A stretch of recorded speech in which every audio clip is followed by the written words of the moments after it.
Le gâteau était surmonté de cette bougie, et ma fille, Emma, était assise au bout de la table avec ce sourire précautionneux qu'elle arborait quand elle essayait de faire preuve de courage. Ce devait être une petite fête de famille. Dans mon appartement. Juste mes parents, ma sœur Jessica, et quelques copines d'école d'Emma. Puis, Jessica est entrée, portant un sac de shopping de luxe et des lunettes de soleil qui coûtaient plus cher que mon budget alimentaire mensuel. Désolée pour le retard, a-t-elle annoncé, en retirant ses lunettes. Avec un geste théâtral. J'étais à la boutique pour le cadeau d'Emma. Tu sais ce que c'est, quand on refuse de se contenter de choses bas de gamme. Le sourire d'Emma a vacillé. Elle avait 7 ans et comprenait déjà le sous-entendu. Merci d'être venue, ai-je dit en tirant une chaise. On allait justement chanter. Oh, avant que j'oublie, Jessica a plongé la main dans son sac à main et en a sorti une épaisse liasse de billets, les éventaillant comme un jeu de poker. J'ai apporté 2000 € pour Emma, comme ça, elle pourra s'acheter tout ce qu'elle veut, tu sais, ne pas avoir l'air pauvre à l'école. La pièce est devenue silencieuse. Les 3 amis d'Emma fixaient l'argent, les yeux ronds. La main de ma mère s'est figée sur son verre d'eau. Mon père s'est raclé la gorge, visiblement mal à l'aise. Emma fixait le sol, le visage rouge. C'est très généreux, ai-je dit calmement, mon téléphone déjà en main. J'ai ouvert ma boîte mail et fait défiler jusqu'au message reçu 3 jours plus tôt. Est-ce que cet argent vient de celui que tu as emprunté à papa la semaine dernière? Le sourire de Jessica a fléchi. Quoi? Les 2000 € que papa a transférés sur ton compte mardi. J'ai levé mon téléphone pour montrer le transfert bancaire de mon père, reçu par mail, destiné à tes réparations de voitures urgentes. La réparation a-t-elle coûté moins cher que prévu, ou bien l'urgence n'a-t-elle jamais existé? Le visage de mon père est devenu livide. Jennifer, comment as-tu? Tu m'avais mise en copie de la confirmation de virement, papa. Tu te souviens? Tu m'avais demandé de vérifier si c'était bien passé parce que tu avais des problèmes avec ton application bancaire. La main de Jessica, qui tenait toujours les billets, a commencé à descendre. C'est complètement différent. Je vais le rembourser, comme tu as remboursé les 3000 € que tu avais empruntés. En août. J'ai fait apparaître un autre mail, puis celui des 1500 € en juin, ou les 5000 € en mars. Ma mère a reposé son verre avec un tintement sec. Jessica, tu avais dit que c'était des urgences ponctuelles. Sans était, Jessica a insisté, mais sa voix avait perdu toute assurance. J'ai juste eu des dépenses imprévues. Des dépenses imprévues comme ce sac? J'ai désigné le sac de luxe qu'elle avait posé sur mon comptoir. C'est du Valentino. Prix de vente aux alentours de 4500 €. Tu veux expliquer à tout le monde comment tu te le es offert? Le visage de Jessica a pris feu.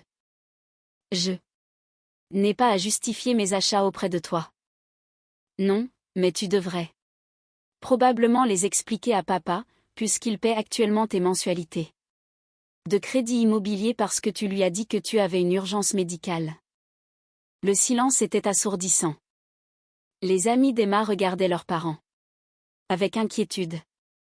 Ma fille fixait toujours ses genoux, ses petites mains serrées l'une contre l'autre. C'est inapproprié, a sifflé Jessica.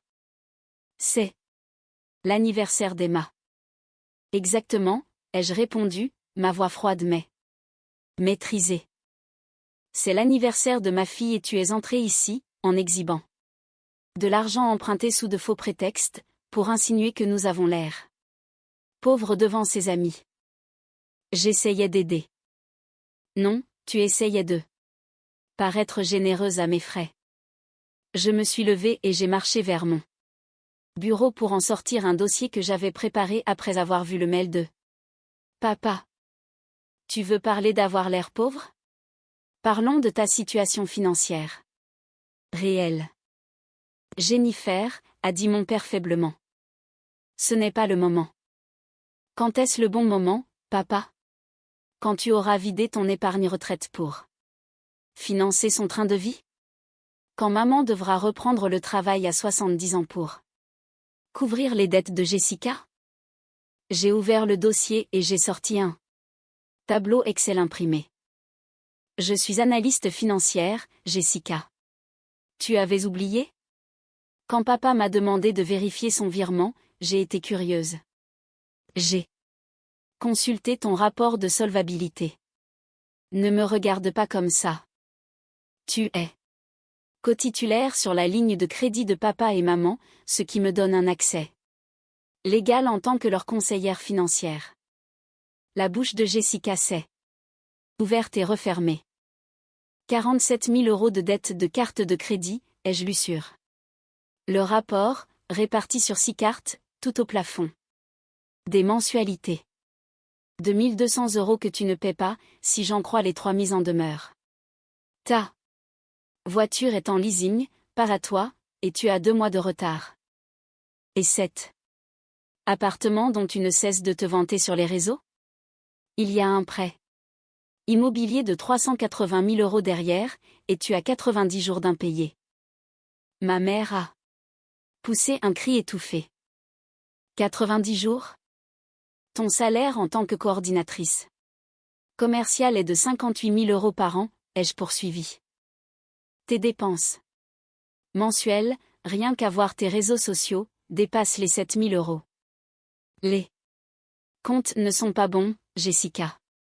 Ça n'a jamais été le cas. Tu finances ton style de vie grâce à papa et maman depuis 2 ans.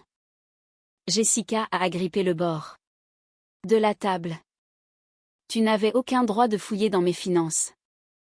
Tu n'avais aucun droit d'humilier ma fille. Ma voix était calme, désormais. Tu n'avais aucun droit de venir chez moi, d'agiter de l'argent que tu n'as pas, et de faire en sorte que ma fille de 7 ans ait honte de la vie que j'ai bâtie. Pour elle. Je ne voulais pas, si, tu voulais. Tu le fais depuis des années. Les commentaires sur mon petit appartement. Les blagues sur ma voiture. De 10 ans.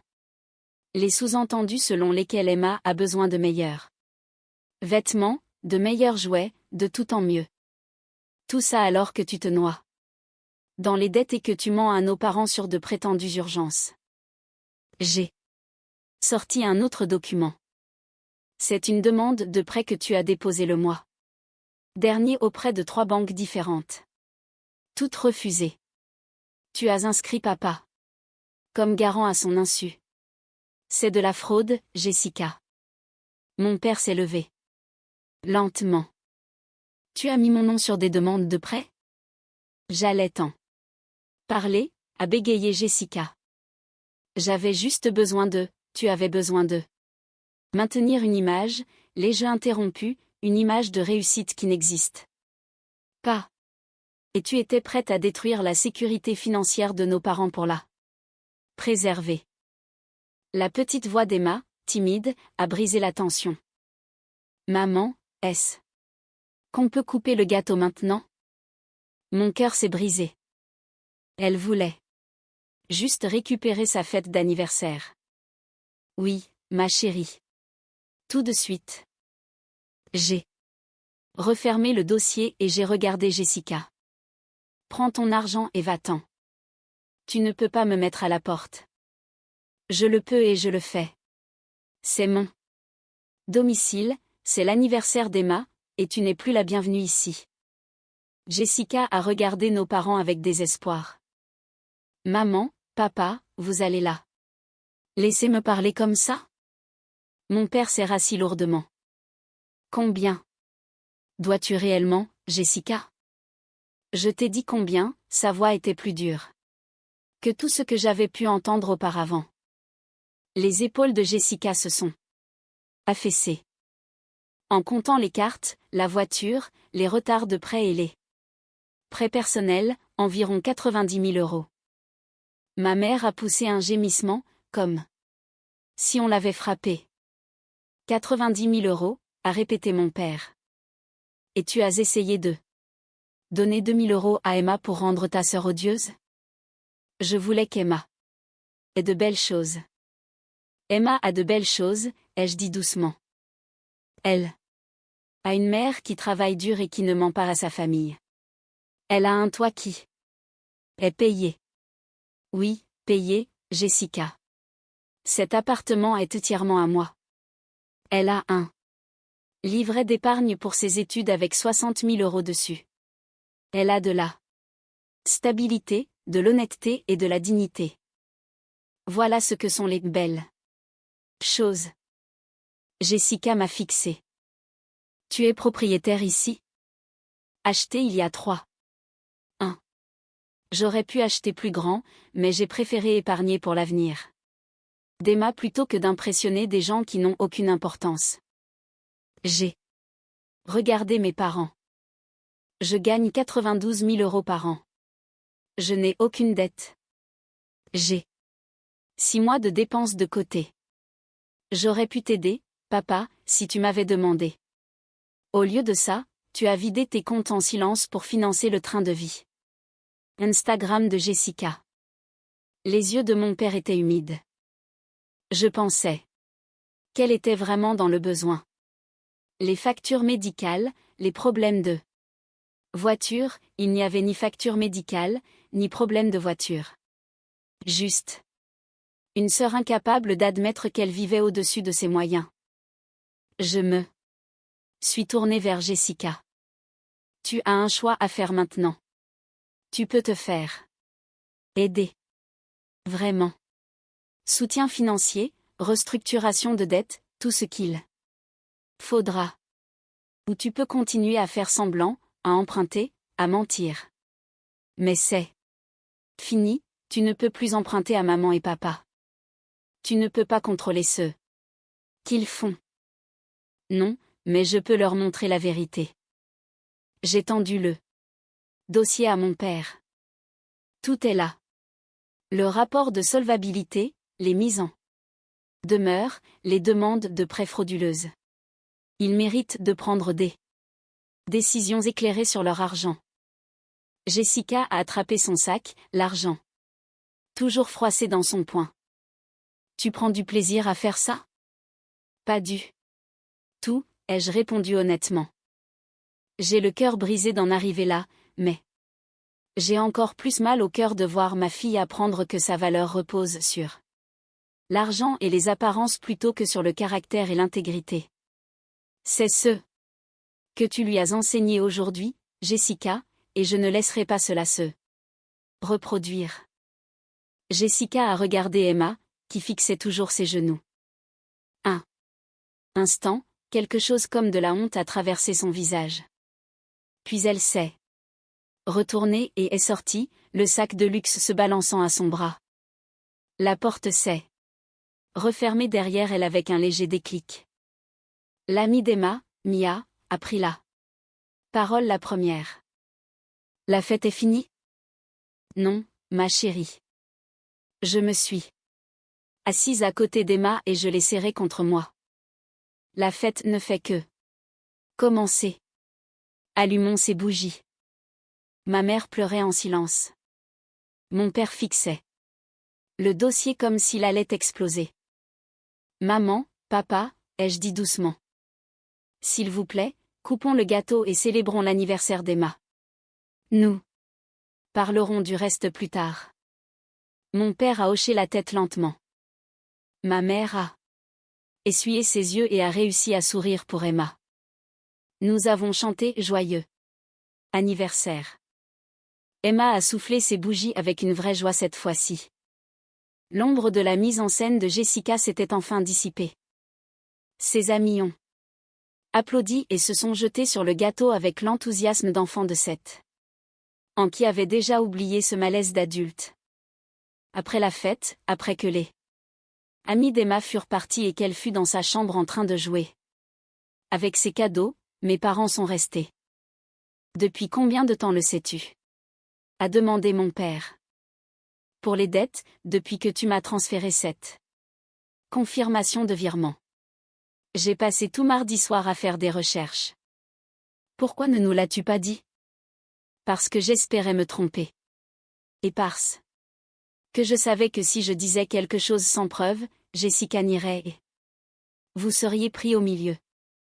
J'ai servi du café pour tout le monde. Je devais vous en parler cette semaine. Mais elle est arrivée aujourd'hui avec cet argent. Et a humilié Emma.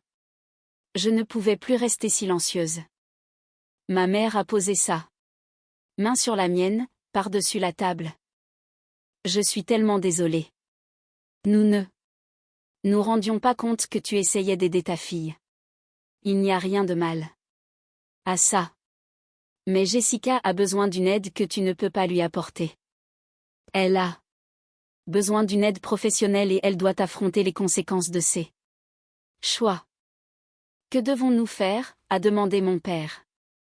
Vous arrêtez de lui donner de l'argent. Point final. Plus de prêts d'urgence, plus de paiement de crédit, plus de sauvetage. Elle doit toucher le fond pour changer. Et si elle perd son appartement? Alors elle le perd.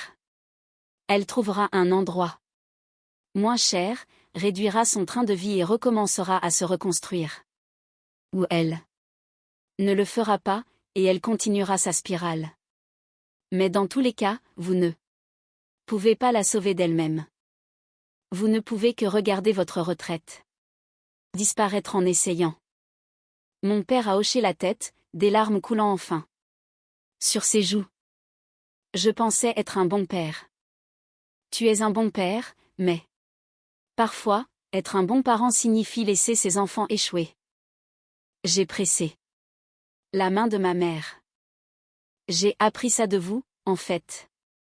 Vous vous souvenez quand je voulais arrêter mes études? Vous aviez dit non. Débrouille-toi, car la vie ne te laisse pas abandonner quand les choses deviennent difficiles.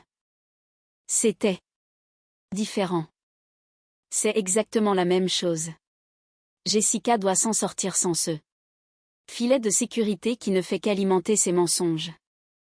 Nous sommes restés silencieux un moment, buvant notre café et digérant le chaos de l'après-midi. Emma a tout entendu, a fini par dire ma mère. Je sais. Nous en parlerons ce soir.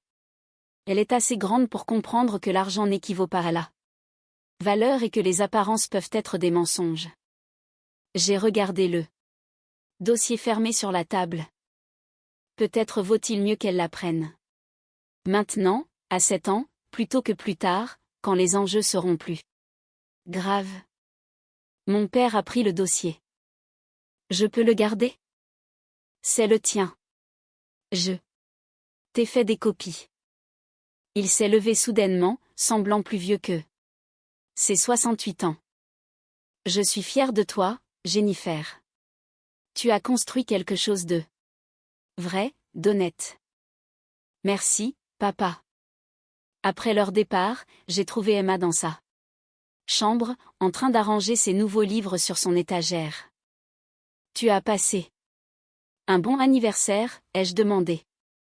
Elle a réfléchi. Le gâteau, c'était bien. Le moment d'avant, c'était bizarre. Oui, c'était le cas. Je suis désolée pour ça. Est-ce que tante Jessica est vraiment pauvre? Je me suis assise sur son lit, choisissant mes mots avec soin. Tante Jessica se crée des problèmes d'argent en dépensant plus qu'elle n'en a. Elle fait semblant d'être riche, mais faire semblant coûte très cher. Est-ce qu'on est pauvre? Non, ma chérie. On a assez. On a ce dont on a besoin et une partie de ce dont on a envie. Ce n'est pas être pauvre. C'est être intelligente. Emma a hoché la tête, réfléchissant. Je ne veux pas des 2000 euros. Je sais.